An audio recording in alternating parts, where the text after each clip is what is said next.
মা হওয়ার যে একটা আলাদা ফিলিংস একমাত্র মায়েরাই বোঝে। আর যেদিনও হলো সেই দিনটা আমার কাছে জীবনের একটা শ্রেষ্ঠ দিন। হাজবেন্ডকে দেখিয়েছিল, এবার ও তো ওকে দেখে পুরো কান্না করে দিয়েছে। মানে ও জাস্ট ও একটা ছোট বাচ্চা, মানে এসছে আমাদের জীবনে, আমাদের থেকে এসছে একটা মানে অদ্ভুত, কি বলবো, এটা জাস্ট একটা মানে অসাধারণ জিনিস। মানে এই জিনিসটা কখনো কারোর কাছে শেয়ার করা যায় না, কিচ্ছু বলা যায় না। জাস্ট এটা মানে আমাদের সবার জীবনে একটা আনন্দে ভরে দিয়েছে।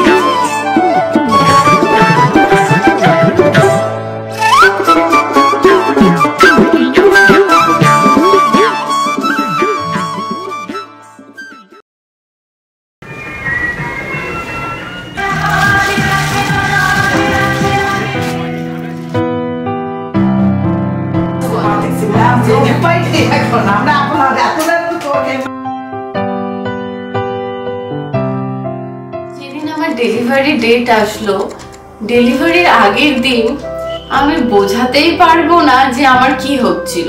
সারা রাত আমি ঘুমাতে পারিনি, আমার টেনশনে আমার ফ্যামিলির লোকজন কেউই ঘুমাতে পারেনি, স্পেশালি আমার হাজবেন্ড। আমার ফ্যামিলির প্রত্যেকজনই খুবই সাপোর্টিভ ছিল, ওরা আমার প্রত্যেকটা মুহূর্তে প্রত্যেকটা সময় আমার পাশে ছিল। আমি নার্ভাস হয়ে যেতাম, কিন্তু ওরা কখনো আমাকে নার্ভাস হতে দিতই না, সব সময় চেষ্টা করতো যেন আমি নার্ভাস না।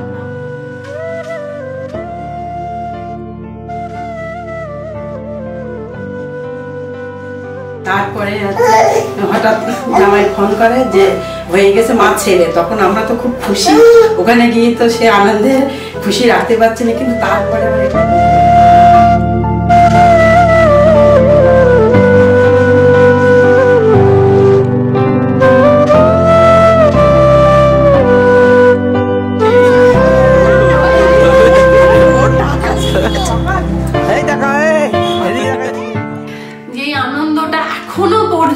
যত দিন যাচ্ছে তত দিন দিন যেন আমাদের মধ্যে সব সময় আমাদের আনন্দে ভরিয়ে দেয় সমস্ত কিছুতে। কখনো আমাদের মন খারাপ বা অন্য কিছু নিয়ে আমরা দুশ্চিন্তা করব এরকম কখনো সময় আসে না। ওর মুখটা দেখলে কেউ যদি আপসেটও থাকে, ওর মুখ দেখলে মানে সে আর কেউ আপসেট হয়ে থাকতেই পারবে না।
দেখতে ইচ্ছা করে, কিন্তু কাজের চাপে ওকে দেখতে পারি না।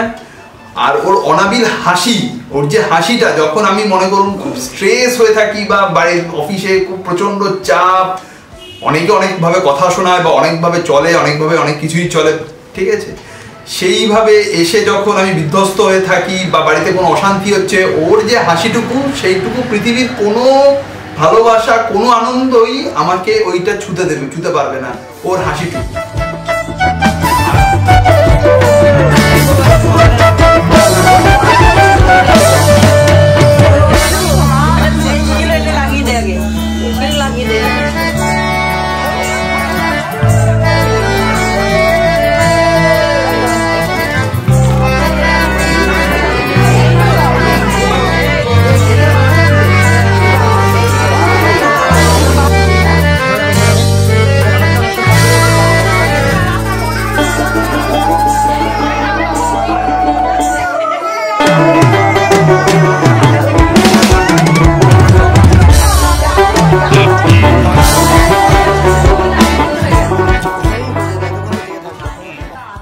যে ওকে সারা জীবন আমি যতদিন বেঁচে থাকবো ওকে সুস্থ রাখার, কারণ স্বাস্থ্যই হচ্ছে সম্পদ।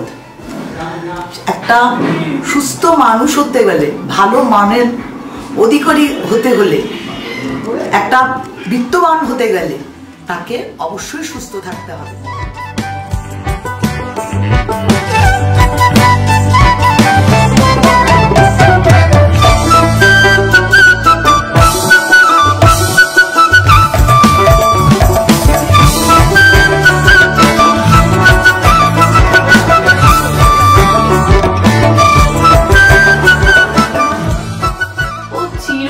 জীবন যেন সবার চোখের মনি হয়ে থাকে। আর আমি ওর মা হিসাবে আমি চাই ও সারাটা জীবন মানে আমার কাছে ও ছোট্ট আদওয়ান হয়েই থাকতো।